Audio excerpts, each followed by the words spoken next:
ازاي تصور يو جي سي وايه الحاجات اللي انت محتاجها. الفيديو ده عملي، يعني انت هتطبق معايا اللي احنا هنمشي عليه طول الفيديو. اتكلمت في اول فيديو في سلسله اليو جي سي بشكل عام عن اللي احنا محتاجينه وايه ازاي تبدا واليو جي سي ده ايه هو، وعرفت لك القصه وباختصار شديد. كل اللي احنا محتاجينه منك في الفيديو ده موبايلك، وانا قلت لك في الفيديو اللي فات ان انا همشي معاك بالموبايل ده مش بالموبايل ده كاميرته 8 ميجا بكسل، يعني كاميرا تعبانه. انا بصور بيها دي 48، فتخيل معايا ال 8 ميجا بكسل اللي انت همشي بيها معاك، وهقول لك ازاي ان انت تصور المنتجات اللي عندك او اي حاجه عندك عايز تعمل لها يو جي سي. هقول لك ازاي تصورها، بس كل اللي انا محتاجه منك دلوقتي تجيب موبايلك يا باشا، تجيب منتجات عندك. ايه بقى المنتجات اللي عندك؟ عنايه بالبشره، عنايه بالشعر، نضاره عندك، سماعه، اي حاجه عندك، اي حاجه لسه جاي تيشيرت جديد مثلا اعمل له يو جي سي. مطلوب منك تعمل 5 فيديوهات. طب هتعمل ايه او هتبدا ازاي؟ اول حاجه هتبدا بيها ان انت تصلي على النبي. صليت على النبي؟ لو مش مشترك معايا اشترك معايا في عجز تبات واتفرج على الفيديو ده كامل، لان صدقني والله الفيديو ده يعتبر او السلسله عموما يعني ان شاء الله تعتبر من اقوى الحاجات اللي انا بقدمها هنا في القناه. فاتعلم واستفاد وحاول تطور على اللي انا بقوله. كمان اول حاجه هتعملها هتجيب المنتجات اللي انت هتعمل عنها اليو جي سي. واليو جي سي دوت باختصار برضو تاني وبفكر، هو ان انت بتقول رايك في المنتج ده وايه اللي خلاك تشتريه وايه اللي يميزه عن غيره. حلو، سهل. انت بتقول رايك، انت عميل، انت مش حد مشهور جاي تعمل اعلان، لا ده انت بتقول رايك طبيعي خالص. تمام. فاحنا هنجيب منتجات، هنجيب مثلا 5 منتجات حتى لو نفس الحاجه، يعني مثلا لو كريم للبشره، عشان في بنات بتتفرج وفي ناس كتيره بتقول ان هي مش عاوزه تظهر، ففي ناس كتيره او في بنات كتيره شغاله في المجال دوت من خلال ان هم ما بيظهروش في الكاميرا بس بيصوروا المنتجات وبيقولوا رايهم والكلام ده كله. وبرده الشباب، يعني في ناس كتيره جدا وفي ناس شغالين، يعني ناس مشهورين وبيعملوا الحاجات ديت وبياخدوا فلوس كويسه. فانت دلوقتي مطلوب منك ايه؟ اول حاجه منتجات، 5 منتجات مختلفين او شبه بعض مش هتفرق كتير، هتجيبهم جنب بعض كده. حلو. تاني حاجه هتعملها هتجيب ورقه وقلم وتكتب السكريبت بتاع الفيديو بتاعك او الفكره. كل اللي انت هتكتبه باختصار شديد رايك في المنتج اللي انت اشتريته او اللي انت بتستخدمه. زي ايه مثلا؟ انا هوريك فيديوهين لنفس البرفيوم اللي انا عملت عنه الفيديو. حلو. ولكن انا غيرت في سكريبت او في الكلام اللي انا بقوله على الفيديو، وفي فرق بين الاثنين. اتفرج على الفيديوهين وتعالى نكمل مع بعض. متشيك وخارج بس ناقصك اهم حاجه وهي البرنس، اقوى عطر رجالي، لانهم بيستخدموا في تركيبته مسك وعنبر وما بينهم زهور وريحان وعلى الوش التوابل والحمضيات، والتركيبه دي مع بعضها هتحسسك بانتعاش وثبات بيدوم على الجلد ل6 ساعات وعلى الملابس من 8 ل 10 ساعات. والسعر هو العرض 87 ريال سعودي بدل 174. مستني الحق العرض. متشيك وخارج وحاسس ان في حاجه مهمه ناقصاني وهي البرنس. دورت كتير على عطر يكون بيستخدموا فيه حاجات انا بحبها زي المسك والعنبر، ويا سلام بقى ريحان، ويكونوا حاطين على وشه توابل وحمضيات، وكل الحاجات ديت لقيتها في البرنس. واللي عجبني اكتر ثباته سواء على الجلد او على الهدوم، ممكن يقعد يوم كامل او يومين. واني اشتريه ب 87 ريال بدل 174 ده اوفر قوي جدا. انا هقول لك دلوقتي ازاي تصور الكلام ده كله وازاي تمنتجه والكلام ده كله، ولكن خلينا نبدا باول حاجه وهو ايه الفرق بين الاثنين.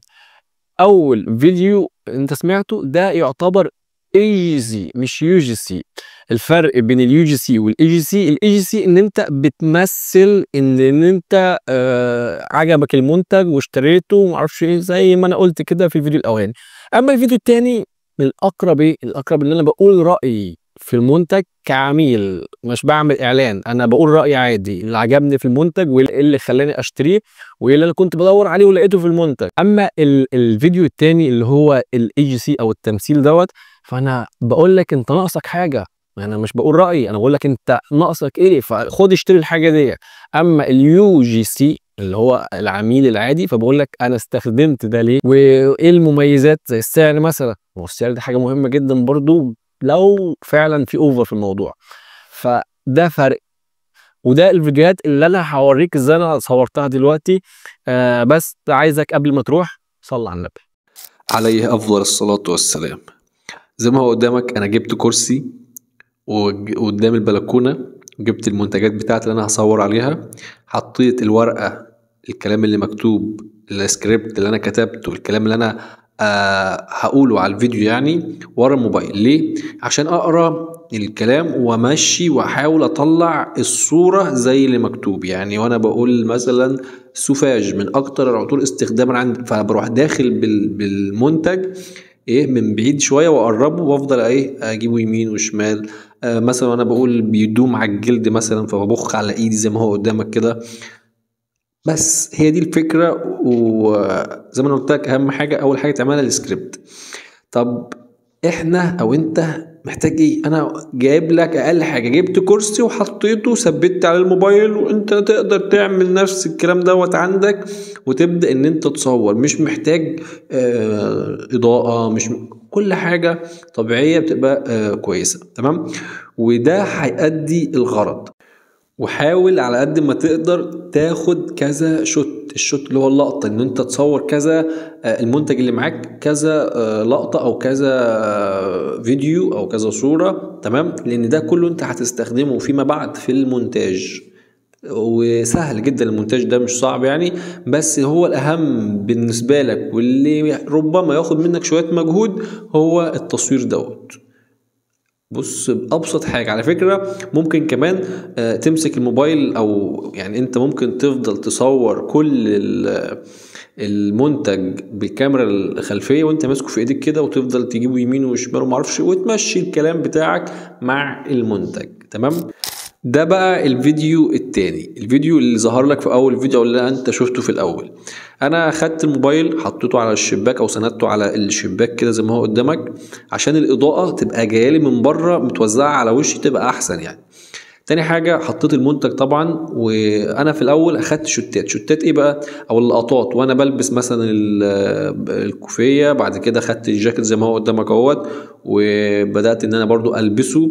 طبعا انا قطعت المسافات دي كلها بتتشال كلها في المونتاج. تمام، وبتحط اللقطات الثواني بس كام ثانية كده وانا بلبس الكوفية على طول، كام ثانية وانا بلبس الجاكيت على طول، وانا بقفل السوستة. الحاجات اللي انا عايزها ده بقطعهم وبخليهم والباقي بحذفه. بعد كده باخد المنتج تمام وابدا ان انا اظهره في الشاشه او اعرضه يعني ايه في الفيديو.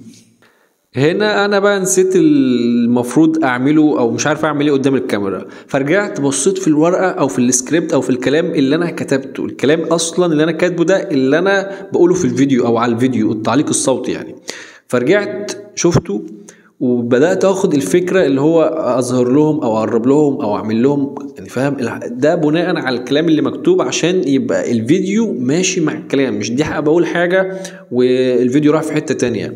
تمام، برضو مش شرط تظهر في الفيديو. انت عندك فكرتين. الفكره الاولانيه اللي هي بتاعت السوفاج ديت ممكن تظهر المنتج كده وانت بتستخدمه وانت معرفش ايه. طبعا برفيوم ما فيهوش حاجه غير ان انا هبخ بختين، ما فيهوش استخدامات، بعكس ما يكون في كريم للبشره، بعكس ما يكون في حاجه للشعر. الحاجات دي كلها بتختلف عن بعض. فعشان كده حطيت لك فكرتين وانت تطبق وتمشي عليهم. انت بنت خلاص مش عايز تظهر في الكاميرا، خليك في الفكره الاولانيه. شاب حاول تنوع ما بين ده وما بين ده، ودي كانت النتيجه. سوفاج من اكتر العطور استخداما لسنه 2024، واللي معانا النهارده هي النسخه المصنوعه في مصر. الثبات بتاعها بيدوم من 4 ل 6 ساعات، والمفاجاه هنا السعر 465 جنيه والتوصيل مجاني، ولو اخدت 2 هتاخدهم ب 900 بس. مستني ادخل اشتري.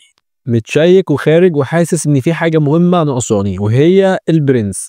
دورت كتير على عطر يكون بيستخدموا فيه حاجات انا بحبها زي المسك والعنبر، ويا سلام بقى ريحان، ويكونوا حاطين على وشه توابل وحمضيات، وكل الحاجات ديت لقيتها في البرنس. واللي عجبني اكتر ثباته سواء على الجلد او على الهدوم، ممكن يقعد يوم كامل او يومين. واني اشتريه ب 87 ريال بدل 174 ده اوفر قوي جدا. لو الفيديو مدته وصلت اقل من 10 دقايق فهحط لك المونتاج في الفيديو ازاي تمنتج يعني. اما لو عدى ال10 دقايق يبقى المونتاج ان شاء الله هيكون في فيديو تاني، بس حبيت اشارك معاكم. يا رب الموضوع يكون افادكم وتكونوا استفدتوا فعلا من الكلام اللي انتوا شفتوه الفيديو كله. هو الموضوع مش معقد وسهل جدا، والله العظيم 3 سهل جدا.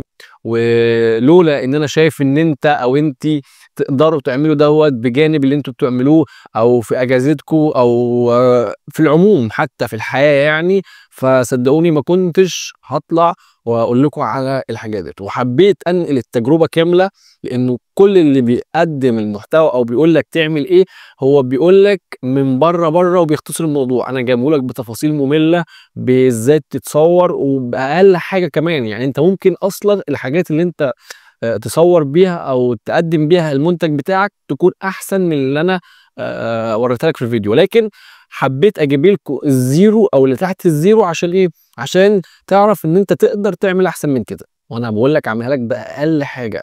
بس كل اللي انت محتاجه تشغل دي وتحاول تطلع الموضوع بشكل طبيعي واحترافي. دي بقى الصنعه. هنشوف مع بعض ان شاء الله ونتابع مع بعض السلسله. وبعتذر والله على التاخير في الفيديوهات بتاعتي، ولكن غصب عني بحاول ان شاء الله ان انا اقدم اكتر من دوت ودعمكم يعني. بس لو عجبك الفيديو بتتفرج لحد دلوقتي، فلو الفيديو يستحق ان هو يتشير مع اصدقائك فوق راسي والله. لو ما يستحقش ويكفي عليه لايك فمش مشكله. بس كده، اشوفك في فيديو تاني. سلام.